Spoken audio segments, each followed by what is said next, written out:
இயேசு கிறிஸ்துவின் நாமத்துக்கு மேன்மை உண்டாவதாக.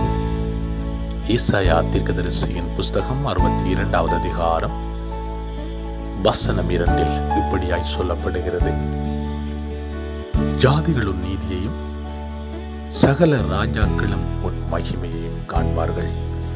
கர்த்தருடைய வாய் சொல்லும் புது நாமத்தால் நீ அழைக்கப்படுவாய். நீ கர்த்தருடைய கையில் அலங்காரமான கிரீடமும் உன் தேவனுடைய கரத்தில் ராஜ முடியுமாய் இருப்பாய் என்பதாய் ஏசாயா தீர்க்கதரிசியின் புஸ்தகத்திலே பதிவு செய்யப்பட்டிருக்கிறது. அன்பான தேவஜனமே, கர்த்தருடைய மகிமை எங்களுடைய வாழ்க்கையிலே கிரியை செய்யுமானால் எங்களுடைய வாழ்க்கையை அநேக ஜனங்கள் ஆசீர்வாதமாய் காண்பார்கள்.